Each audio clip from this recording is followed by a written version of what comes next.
Magandang araw po guys at welcome back po dito sa ating channel.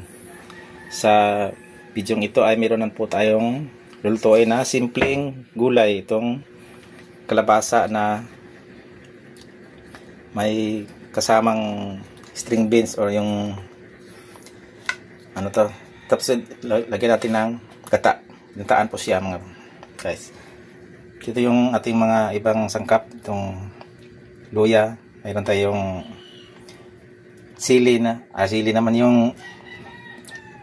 sibuyas na pula, yung red onions, at yung sibuyas na dahon. Meron tayong isang kunting tanglad. Yan. Sitaw pala to, itong string beans. Itong ating gata ay, itong niyog na kinayod ay dalawang beses po natin pipigain. Paligilagyan po natin ito nung unang piga ay isang baso lang po yung tubig, tapos nung pangalawa ay lagyan natin ng 2 baso para masimot yung kanyang katas po. Pabalikan ko na lang kayo at pipigaan ko naman itong niyog para maging maging gata. Dito sa unang piga po guys ay isang baso lang po yung lalagay natin na tubig. Tapos pag pangalawang piga yun ay 2 baso. Itong iba naman ay tapos ko nang hinanda, hinugasan na po yan para hindi po haba yung video po natin guys. Ito na po guys yung unang piga natin sa gata.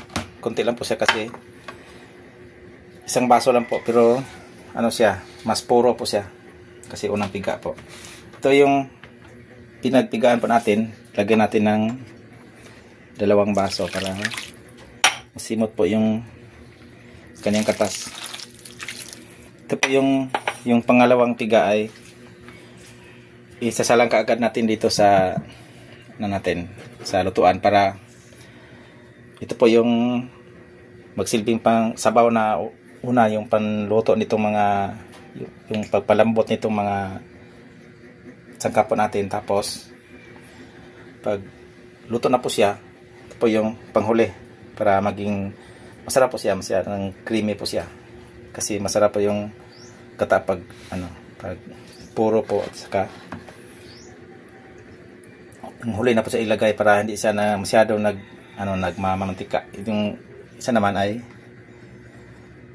para ganyan po talaga, pag mauna yung mayroon siyang una ay sasarap po yung resulta ng kanyang sabaw guys.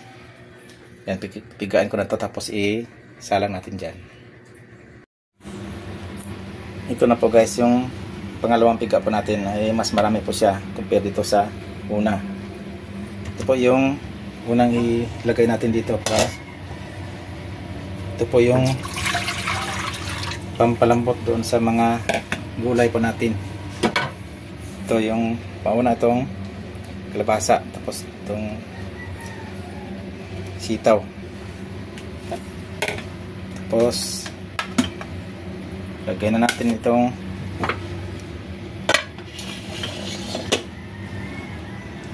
tanglad, saka itong luya para mabango na po yung sabaw guys. Ayan. Tapos mamaya ay timplahan na natin yan kahit na hindi pa yan kumulo. Pag kumulo na ay ilagay na natin itong mga gulay. Ayan guys, ay lagyan na po natin ng asin para matunaw na po siya at sa sabaw, para maging sakto na po yung lasa niya. Pati itong nor pork cubes to para mas malasa po yung sabaw guys. Yan. Pakuluin na natin, tapos ilagay natin itong mga gulay mamaya.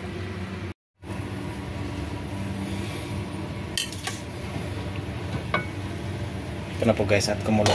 Ngayon ay lagay na natin itong kalabasa para lumambot na po. Palambutin muna ng gusto para mag sasabaw. Ayan. Tapos saka natin isunod itong sitaw.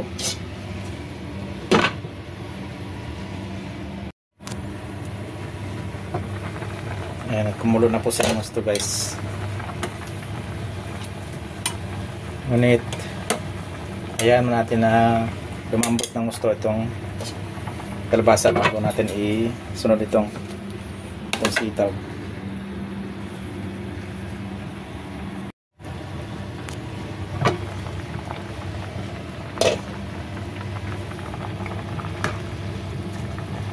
Ayan guys, ay medyo malambot na po itong kalabasa po natin.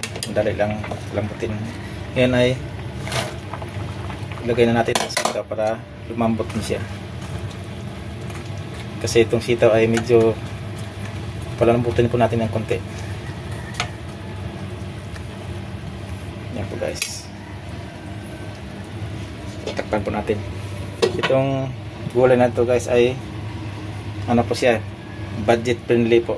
Kasi konti lang po yung kanyang sangkap. Masarap po siya guys. Konti lang po yung gastos nito kasi dalawa lang yung sangkap niya na gulay, tapos itong iba ay mga sibuyas. Yun lang guys. Hintayin na lang natin malambot ito, tapos sunod natin itong mga sibuyas, tapos itong pinaka last na yung unang piga ng gata. Tapos tikman natin kung sakto na ba yung timpla. So okay na po siya. Madali lang po tulutuin guys.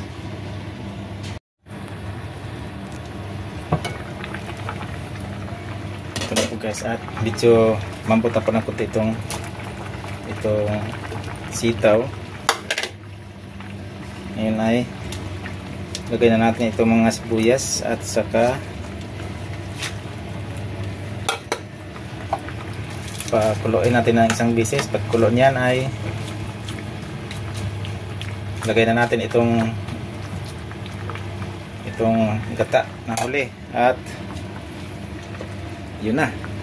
Tapos na, dali lang po yung pagluto niyan guys. Ito yung panghuli.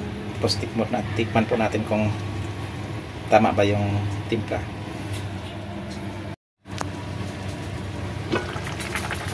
Ito na, tumulo na po guys, at lagay na natin itong huli, yung gata naman, yung mas puro, yung unang piga po yung paghuling ilagay po natin guys. Yan, tapos tikman po natin kung tama ba yung lasa, at tapos yan ay okay na po.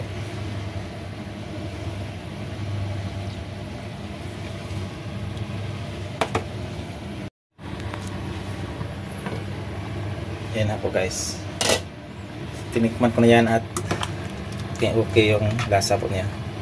Sarap po siya.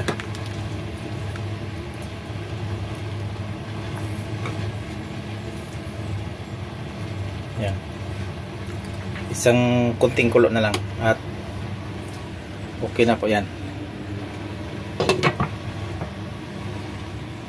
Yan, hanggang dito na lang siguro yung vlog po natin guys, at maraming salamat po sa pagsusubaybay at God bless po sa ating lahat.